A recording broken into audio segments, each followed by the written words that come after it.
Hi, friends. I'm really excited to have a chance to present this material to you today. I think it'll really help both in life and with sleep challenges. This video is about insomnia and perfectionism, and I think you'll get a lot of value from it. Please stay tuned. I really believe this is going to help you. Let's jump right in.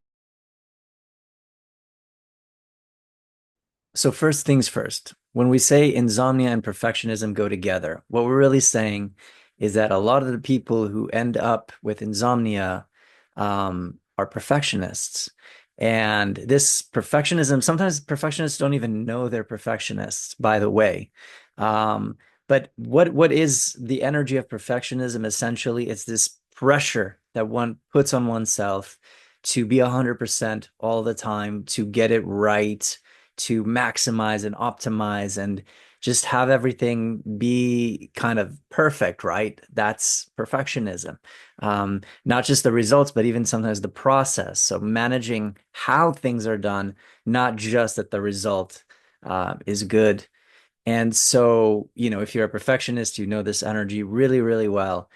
And I would say that it's not just a correlation that exists between perfectionism and insomnia, that there are those who have perfectionism also have insomnia, but it very much could be a causation that having perfectionism can cause insomnia or other types of such challenges that arise from a lot of pressure that one puts on themselves. Now, when it comes to sleep, the energy that enables sleep is exactly the opposite of pressure. It's ease, right? It's restfulness, it's effortlessness. So it's a letting go. And perfectionism is kind of like a holding on to every detail and really making sure that kind of energy, right? So it's maybe kind of a monitoring energy and an energy that is vigilant, which is exactly the opposite of what's needed for sleep, for falling asleep and for just good sleep, relaxed, refreshing sleep.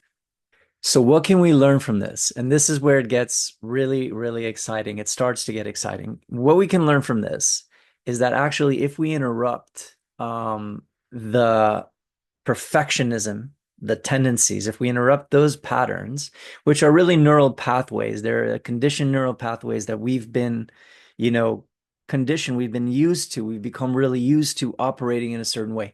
When we interrupt that and start changing that circuitry, not only is it going to make us a lot less anxious in life, but it is going to affect our sleep because perfectionism and insomnia are so connected because the energy of perfectionism really is the opposite of the energy needed for sleep. Now, how do we do this? Well, we can't control the perfectionist tendencies in the sense that we can make them not arise. We can't control what arises, right? And if it's the conditioning that's already in the system, it's kind of what's going to probably arise. What we can do, though, is we can begin to become aware of the perfectionism in us, right? And really that's becoming aware of the energy of pressure and anxiety and the sense that I really need to get this right, that I am afraid of not getting it right, getting it wrong, or not just getting it wrong, but not doing it 100%, right? So just you can even just really look into yourself and try to examine how does perfectionism show up in me? And just having that question throughout the day, you'll suddenly start to see it more clearly. Just having that curiosity. Oh, look at this. Even when I am just trying to, do something that is simple, sometimes even with that, I put pressure on myself. You'll just start to see the patterns show up in work and outside of work and everywhere. And so you kind of become aware of it. Now, that's already a huge step, becoming aware of it. But where we really interrupt this pattern even more is when we choose to respond to it in a different way. See, a lot of this pressure that we put on ourselves is driven by a sort of inner critic that is, something in us that has been maybe rejected before or disapproved of or didn't get approval or just a sense of belonging from the outside, from others, unless it performed really, really well. So there becomes there begins to be this pressure to perform and to get results. And so whatever it is, it doesn't have to necessarily be exactly that, but there was something at some point that made us feel like we have to get it right, right?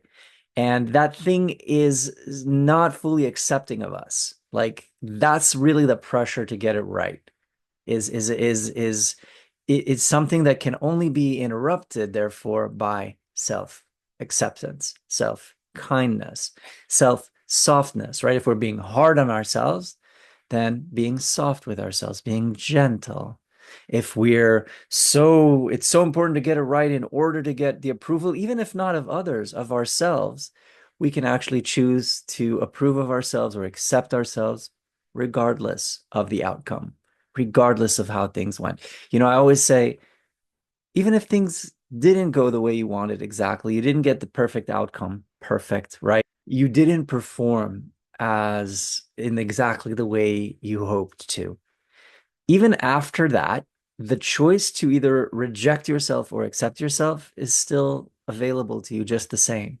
And that's one of the most powerful places where you can interrupt this pattern of perfectionism is after things don't go the way the perfectionist tendencies wanted them to go, and you still choose to accept yourself.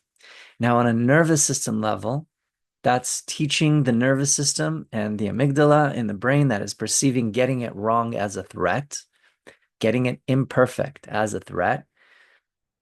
It's teaching it that actually nothing happens. We're still accepting ourselves, and that's okay. It's okay. So self-acceptance, self-softness, self-kindness. Self-kindness is realizing, oh, I'm whipping myself. I'm kind of self-flogging. I'm being really, really tough with myself about this, putting this pressure that I have to get this right and I have to be 100% and all of that. Self-kindness is the opposite. It's like, you know what? I'm gonna appreciate myself just because.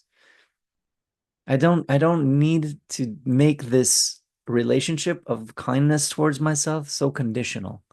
I don't need to accept myself in such a conditional way. I don't need to love myself in such a conditional way, right? So this changes your relationship with yourself entirely. And I'm going to give you at the end of this video maybe a few other things you can tell yourself.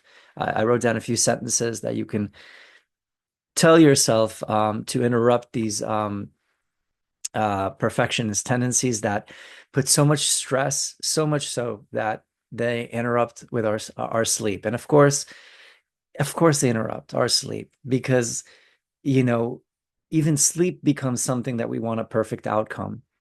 We want to sleep the 8 hours. We want to sleep well. We want to wake up refreshed. Now, the more we put pressure on that, again, that's the opposite energy of ease and effortlessness and letting go, which is the energy of good sleep. So the more we can let go of these things, and right, this is what coaching is for, learning that you really maybe, the 8 hour thing, maybe that's just a belief. Um, and learning to let go of the attachment to the outcomes of what the night will look like, right? The less we put pressure on that, on getting that outcome, the more likely sleep is to happen. And even if sleep doesn't happen, the less inner conflict is going on and the less pressure and battle within is going on, the more ease and rest the body can get, and the more easeful we're also going to feel the following day. And of course, with perfectionism, it's not just attaching to the desired outcomes of sleep, right? It's oftentimes what we call a secondary attachment. I need to sleep well because I need to perform tomorrow. I need to sleep well because tomorrow I have this thing, because tomorrow I need this to happen and that to happen, and I want to be on top of it, and I want, et cetera, right? And so again, the self-acceptance and self-kindness and self-softness, they interrupt that because especially if you go through it, like I said, when the system goes through it, and then you choose to respond with softness and kindness and acceptance, again, you're teaching the system it's safe. even if we don't get 100%, even if we're not in control the whole time, we're safe. Control does not equal safety. Acceptance is what signals safety to your nervous system. This is something that you will learn through the process of recovery, not mentally, but by going through it, right? So there actually has to be a willingness to not be perfect, to accept those outcomes, because you can't control it. And that's what eventually starts to teach you that putting so much pressure to try and control something that you can't, it just really it creates so much suffering is what it creates, right? It creates so much uh, difficulty, and that difficulty is unnecessary. So let me share with you a few sentences, right? So when we're talking about letting go of the perfectionism, we're not saying don't care. Don't care about your performance. Don't care about, the results and how your life goes and whatever outcome is fine. Of course, to be okay with any outcome is again, that's going to signal that's acceptance. That's going to signal safety to your nervous system. But of course, you prefer things to go a certain way. I'm not asking you to be inhuman and have no preferences. That's not what we're saying. What we are saying is that you can still care deeply without tightening around everything. And that's something you can remind yourself. I can care deeply without tightening around everything. So that it's like caring deeply with the understanding that you can't guarantee the outcome, right? And accepting that. The outcome isn't always going to be exactly like you want. And if you put on yourself so much pressure to try to guarantee it, you're causing yourself a lot of difficulty and you're not really helping yourself, right? I mean, if it's causing insomnia, and if it's causing you to be less functional and all, that's not actually doing the opposite thing. And there's no guilt or fault at all for that. Again, this is conditioning that we received. It's conditioning, maybe some genetics. It's nothing that you have done wrong, right? But it's something that you can interrupt. And that's what we're talking about. We're not doing guilt or shame or wrongness or fault here at all. We're just saying what is actually helpful versus what keeps us in the struggle. So, what we're actually saying here is that the goal is not to become careless. The goal is to stop living under invisible threat. And this is what it comes down to is the nervous system is perceiving not having everything be perfect 100%, not being in control, not managing and being on top of it and getting the results you want and feeling, always feeling in control because you're kind of getting what you want, you're kind of in control of the process. That's what the system is conditioned right now to think of as safe. But what we're saying is that's actually not keeping you safe because you can't always be like that. No one can ever be 100%. It's impossible. It's unreasonable, right? And so we have to begin being softer with that and understanding that it's okay. We're not going to be 100%, but that doesn't mean that we become careless. We're trying to not live under this invisible threat of if I'm not 100%, then I'm not safe. Now, realize safety again is in the acceptance of all outcomes, acceptance of yourself within the process when you don't feel 100%. That's where it's at. However, you are accepting yourself, that's self kindness, self acceptance. And that is really what heals a lot of these perfectionist tendencies in the sense that it creates these neural pathways and now the system begins firing differently. And you know what? You can still perform just as well again without so much pressure.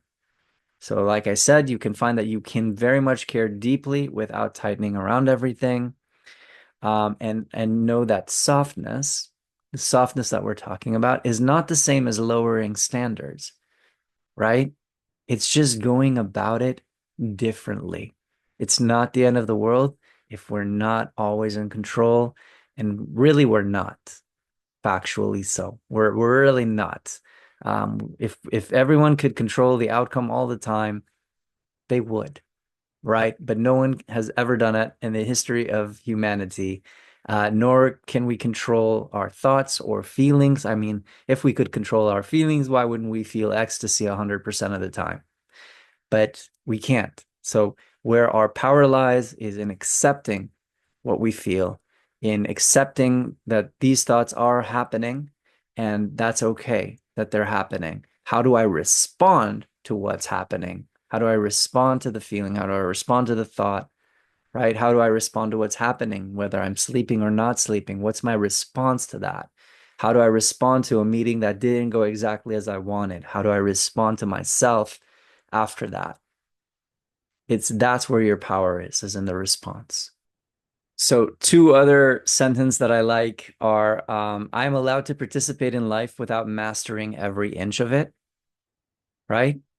You don't need to be perfect to earn your spot in enjoying life, in participating in life. Really, nobody's perfect. And perfection is really an ideal in the mind. Um, and that it's just in a way it's a constant self-judgment because you're always trying to match that ideal and nobody can, right, nobody can always be their ideal selves at all time. Like life happens. I'm sure you know this. Like life happens, things happen, and they're not interruptions. They're actually, in my experience, Insomnia as a teacher, and as much as, some of us won't like to hear it, it teaches us to let go of our anxiety, of our anxious ways, because insomnia is really an anxiety issue, not a sleep issue. When the anxiety calms down, sleep returns. So, but the benefit of this is not only sleep returns, if you interrupt the perfectionist tendencies in the way we've been speaking about in this video, it's a much less anxious life in general. And so this is where you can start to feel relaxation. I can participate in life without mastering every inch of it, right? Um, a life cannot fully bloom while being audited every 5 minutes. See, letting yourself be is going to come through self-kindness, self-acceptance, self-softness. And that's going to teach the nervous system that not getting it right, even getting it wrong, is not a threat. It doesn't need to tighten because we're not doing something perfectly, right? And that's where you feel the peace. So it's not only going to bring you sleep, it's going to bring you peace. Oh, I'm not doing something perfectly. The neural pathways are going to suddenly be different, and it's not going to be a tightening and anxiety. It's going to be okay, expected, reasonable. Nobody can be 100% all the time. The ideals are driving us up the wall, so to speak. And when it comes to sleep, one last mantra that I can share with you is this.